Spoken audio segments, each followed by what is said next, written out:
Welcome to our YouTube channel Azmat sir में। हम आपके लिए आज फिर नया टॉपिक के साथ हाजिर हूँ। ज़्यादा इम्पोर्टेंट टॉपिक है जिसमें आप कुछ क्वेश्चन को अगर सॉल्व कर लेते हैं तो आपका मैथ में वाह वाह हो जाएगा। आप 100 में से 100 नंबर लाएंगे। आप जैसे पिछले वीडियोस को देखे थे चैप्टर 1 और चैप्टर 2 को, आज आप देखेंगे चैप्टर 3 और चैप्टर 4 के कुछ क्वेश्चंस को।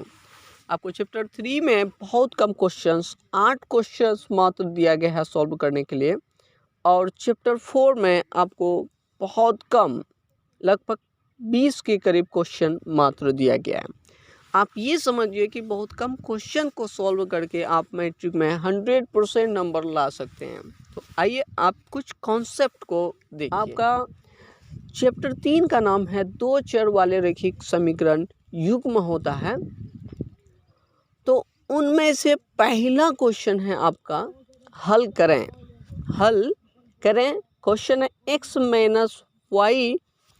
माइनस वाई बराबर 3 तथा x/3 प्लस y/2 बराबर 6। ये आपका पहला क्वेश्चन है। इस तरह का क्वेश्चन आपको दिया हुआ है, हल करने सॉल्व करने के लिए दिया गया। आपको कोई भी मेथड लगा देना है, वज्र गुणन, विलोपन, प्रतिस्थापन, किसी भी तरीके से आपको बना देना है जब सिर्फ आपको सॉल्व करने के लिए बोले।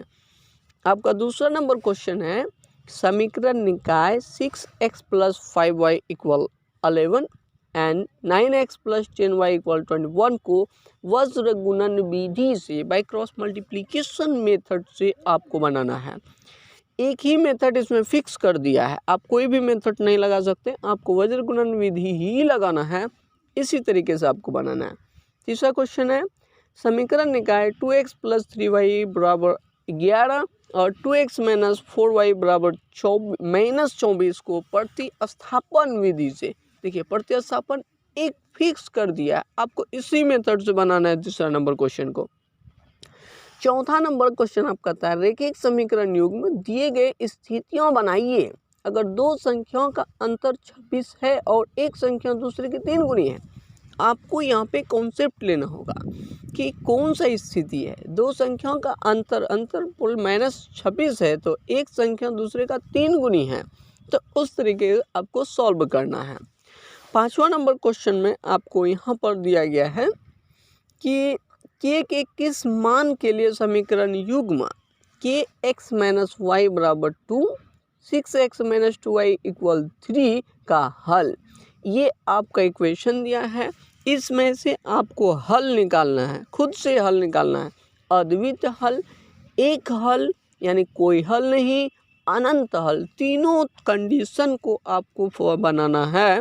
आपको घर में बैठ करके इन तीनों क्वेश्चन का जवाब को ढूंढना है हर हाल में। छठा नंबर क्वेश्चन है p के ऐसे मान ज्ञात कीजिए। पहले ही कह दिया आपको क्वेश्चन, p का मान ज्ञात करना है, ऐसा मान ज्ञात करना है जिसके लिए समीकरण आपका है px + 2y बराबर 5, 3x + y बराबर 1। समीकरण निकाय अद्वितीय हल, कंडीशन आपका फिक्स है, अद्वितीय हल के लिए ही आपको p का मान ज्ञात करना है। याद रहे, अद्वितीय हल के लिए आपको कहा। और 7 नंबर क्वेश्चन आपको बहुत ईजी है, कहते हैं अनुपात a1 a2 b1 b2 और c1 c2 की तुलना कर ज्ञात कीजिए। आपको तुलना करने कहा, a1 a2 b1 b2 c1 c2 में तुलना करके रैखिक समीकरण युग्म संगत और असंगत को पहचानने के लिए कहा है, जिसमें समीकरण है 3x + 2y बराबर 5, 2x - 3y बराबर 7। दूसरा है 2x - 3y बराबर 8, 4x - 6y बराबर 9 और 3/2x + 5/3y बराबर 7, 9x - 10y = 14। ये समीकरण को आपको संगत असंगत पहचानने के लिए दिया गया है। 8 नंबर और फाइनल क्वेश्चन है x + y बराबर 5, 2x - 3y बराबर 4 के युग्म को विलोपन विधि, साफ बता दिया कि विलोपन विधि से ही हल करना है। कॉन्सेप्ट आप समझिए। आपको 3 चैप्टर में ग्राफ 5 नंबर में पूछता है और ये 8 नंबर क्वेश्चन को फाइनली आपको बना लेना है कॉन्सेप्ट के साथ। अपने टीचर जहाँ से आप पढ़े हैं उन्हीं मेथड से आपको 8 क्वेश्चन को सॉल्व करना है। सॉल्व करने के बाद आप समझ लीजिए कि पोर्ट में 100% नंबर आ गया। अब आप 4 चैप्टर को देखिए। चौथा चैप्टर है आपका द्विघात समीकरण और द्विघात बहुपद में बिल्कुल थोड़ा सा अंतर है।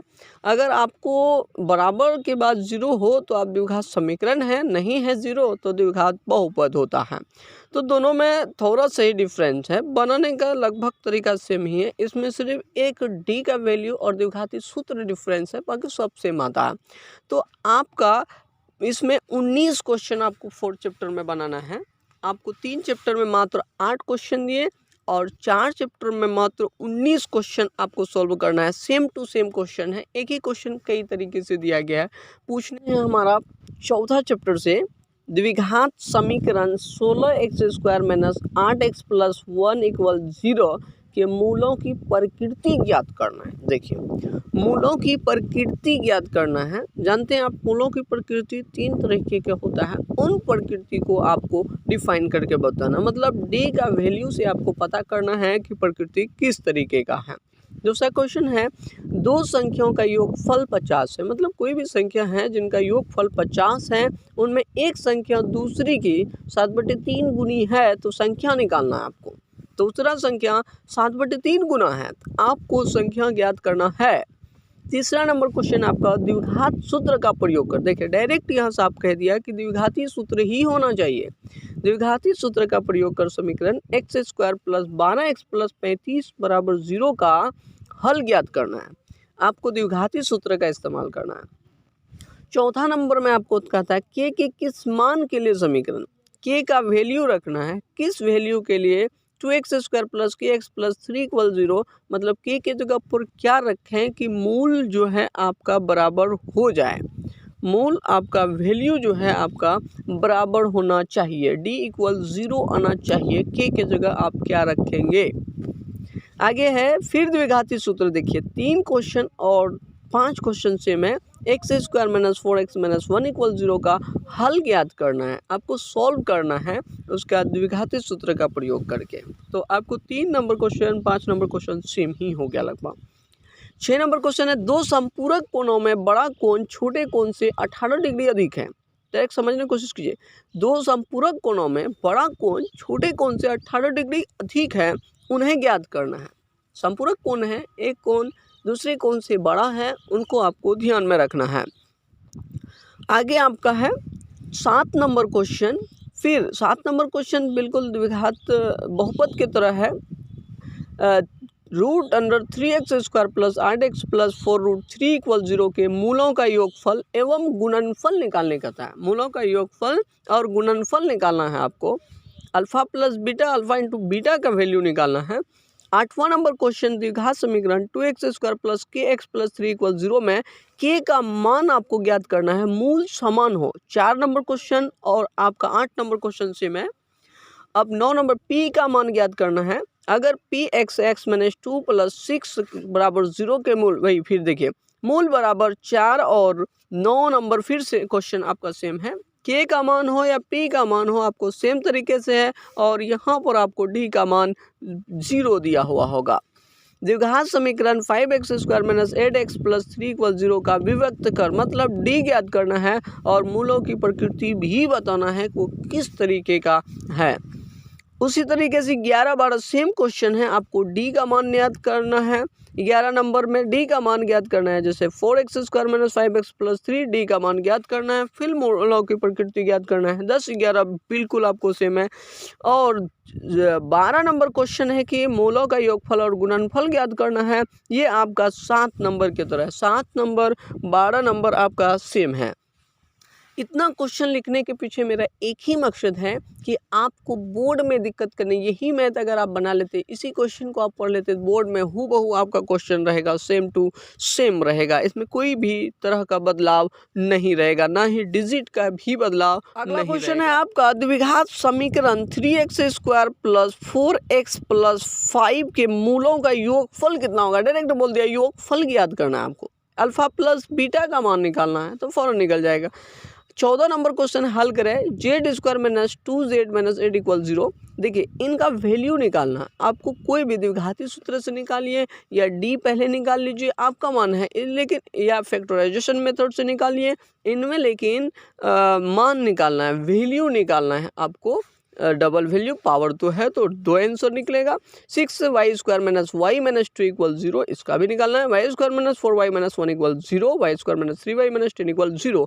ये आपको इनका वैल्यू को निकालना है, मतलब सॉल्व करना है।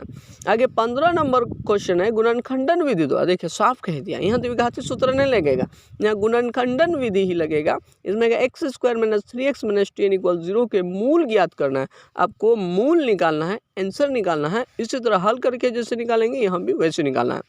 द्विघात समीकरण 16 नंबर है √2x² प्लस 7x प्लस 5√2 बराबर 0 का गुणनखंडन विधि। फिर सेम पूछ लिया, गुणनखंडन विधि द्वारा ही 15, 16 और 17 का गुणनखंडन विधि द्वारा ही बनाना है। आपको हर हाल में गुणनखंडन विधि निकालना है। और यहाँ द्विघात समीकरण 2x² minus 7x plus 3 equal 0 को पूर्ण वर्ग विधि, मतलब डायरेक्ट कह दिया 18 नंबर में पूर्ण वर्ग विधि ही द्वारा बनाना है। पूर्ण वर्ग विधि द्वारा ही बनाना है, उनके अलावा कोई विधि नहीं, ना द्विघाती सूत्र लगेगा और नहीं गुणनखंडन विधि लगेगा। वहाँ विधि लगेगा तो सिर्फ और सिर्फ पूर्ण वर्ग विधि लगेगा। 19 नंबर में है दो संख्याओं का योगफल 1000 है तथा उनके वर्गों का अंतर 2,56,000 है, तो संख्या लिखिए। डायरेक्ट आपको कहा है 1000 योगफल है, इतना है, उनमें से संख्या आपको ज्ञात करना है। तो अब ध्यान दीजिए, आपने अगर तीन जैसे हम क्वेश्चन को दिए हैं उस क्वेश्चन को आप 100% अगर सॉल्व करके जाते हैं एग्जाम में, तो आपको किसी भी तरह का प्रॉब्लम मैथ में आएगा ही नहीं। और ऑब्जेक्टिव की रही बात, तो ऑब्जेक्टिव भी हम प्रत्येक चैप्टर वाइज डालेंगे। कुछ चैप्टर का डाले हैं 1, 2 ऐसे, कुछ चैप्टर का डाले होंगे 14, 15 का डाले हैं, उनको आप देख सकते हैं। और कुछ मैथ्स को भी डाले हैं जो टाइम नहीं होने की वजह से। अगर आप पूर्ण वीडियो देखना चाहते हैं तो कमेंट करके बताइए, हम सारा का सारा ऑल टू ऑल क्वेश्चन को डालेंगे। जहाँ भी आप पढ़े हैं, जिस मेथड से पढ़े हैं, जिस तरीके से पढ़े हैं, आप उनको आसानी से सॉल्व कर पाएंगे। और क्वेश्चन को आप अगर इस तरीके से सॉल्व करते हैं तो आपको नो डाउट कि 100 नंबर लाएंगे। तब आप फिर कमेंट करना, लेकिन अभी वीडियो को आपको 100% फुल और फुल देखना है। अगर आप नए हैं तो चैनल को सब्सक्राइब करना बिल्कुल ना भूलें। धन्यवाद।